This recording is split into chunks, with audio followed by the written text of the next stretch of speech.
Hello, my name is DC. I'll be giving you match analysis for Al Shabab and what I assume is Al Qadisah. I hope I pronounced the names correctly, and I hope these are the actual teams. Cause and you know what? Let's just get into this. All right, so match starts. Excellent control there. He plays it into his teammate. What's worrying me here is that there is a player unmarked running into all this free space. I mean, look at all this free. Look at.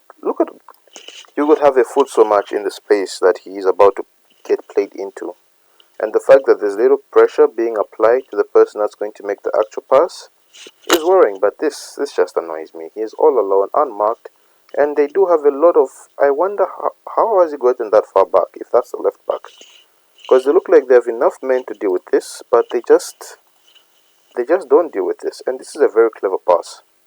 And this, look at that. That's a funny finish because it slows down. It almost looks like it hits the keeper, then it deflects back off him.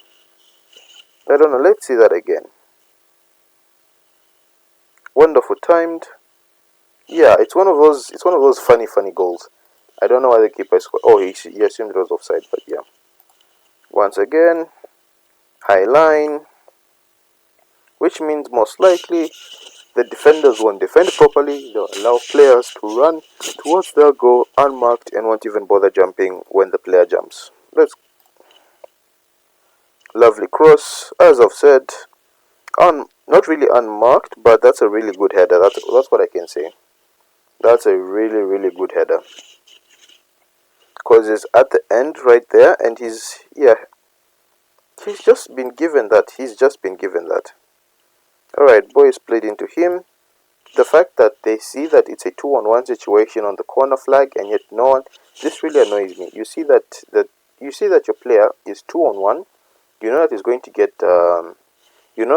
to get outnumbered, but you only send one person, and then the ball gets played past that player pretty easy. And then look at this. This is a lovely play. It forces people to move, and look at that. This could have been avoided if you just sent two players at the corner flag to prevent them from playing that. I wonder why they only sent one. Because if you sent two players there, you'd be left with 8. And this is more than enough, because 1, 2, 3, 4, 5. There are only 5. There are only 5 attacking players. And then if you would have had 8 people in the box, or even 7, you would have still had a good number on them. But anyway, I like this cross that he does, and look at that. Once again, unmarked.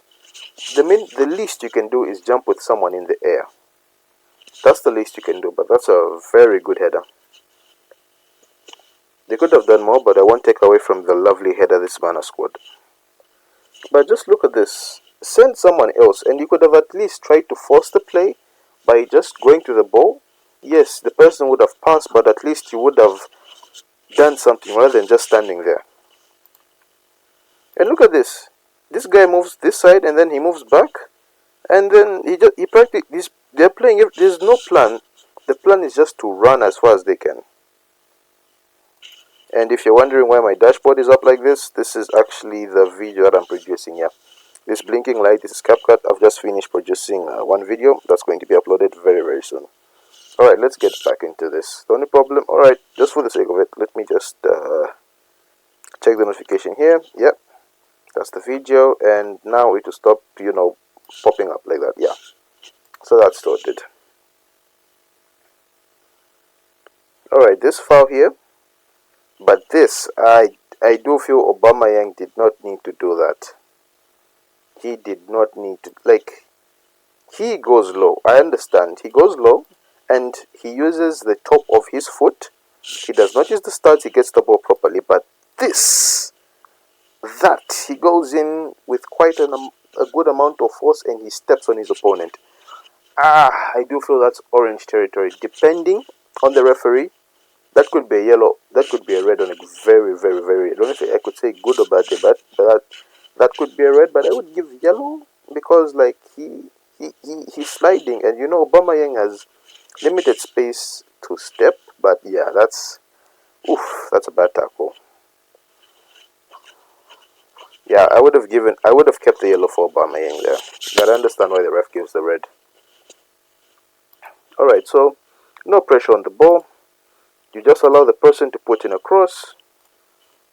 And if you're ever in this situation where players they seem to be offside, but the ref hasn't given it, you do not raise your hand. What you do is that you run, especially if you're playing in a league that has VAR. Because whether you put your hand up or not, it's the ref's decision. It's not your decision to decide if it's offside or not. It's the linesman slash ref slash VAR. You just run and cause a disturbance, or if possible, get the ball away. Because this is very risky. You have VAR and everything there for you. If it's offside, it will be given. There's no need to put your hand up and stop playing football. But this here, it comes in. That's a good finish. That's a good finish because it comes up from the. Look. This is just okay. It looks simple, but we have seen so many people sky it, shin it. But this, it's simple, but it's really, really good. Fortunately enough, it was offside. This cross here. Now this is an awkward angle, but once again, this is another occasion, a set piece where you've left someone completely unmarked. It looks like he can't score, but football can be a very, very funny game. Look at that. He scores. Because he was unmarked and the goalkeeper was at his near post. I do feel the goalkeeper could have done slightly better. Because once again, you leave them. And I don't like this whole keeping players in a straight line, especially when the straight line is just filled with defensive players. I would rather the defensive players, split the difference. By that, they at least stay near an attacking player, because they're just marking themselves at this point. And this here is a smart header. I do feel the goalkeeper should have saved this though, but yeah, it happens. Last minute of the game, they get outplayed. I understand you're looking for a goal, but this is a lot of bodies to commit, because we have, let's count together. You have 1, you have 2, you have 3, you have 4, and you have 5, 6, 7 players. You've committed 7 players to getting the winner in the 95th minute. This is a situation where you as a team, you decide you take the draw or you take the win. Just by the number of people that are going to attack, they wanted to win the match. But unfortunately, I'm sure it left them very, very, very exposed. Because as you see this ball being played, you only have 3 people back, which is actually more than enough if you think about it, because there are at least 3 center backs. The assumption is people are going to come running back so that they help them. So at this point, your job as a center back isn't to win the ball, your job is to delay.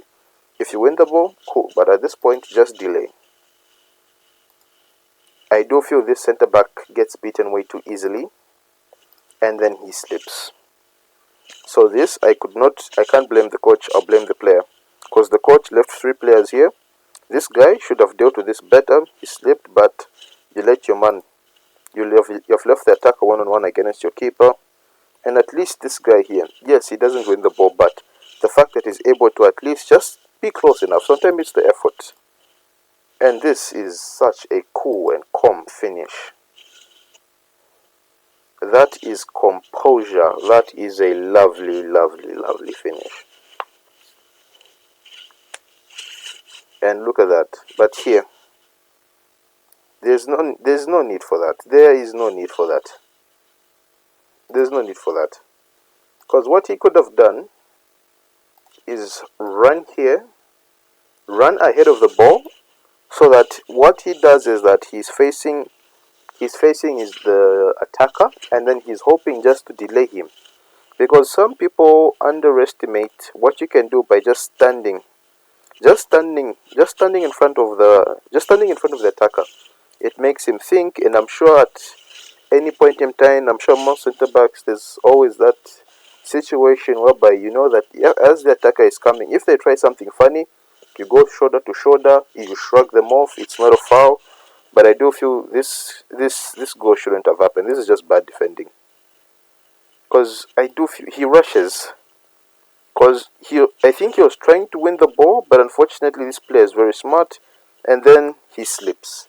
The slip is, and I don't know why he's complaining. I don't know why there's this system where if someone loses the ball or you make a mistake, rather than trying to fix your mistake, you start looking at the referee, because I don't see any foul here. And this finish, that is amazing. Otherwise, an amazing game. Another 5 goal thriller. Another 5 goal thrillers in a day. And yeah, that's been it. Don't forget to like, share, and subscribe, and I'll see you in the next match analysis.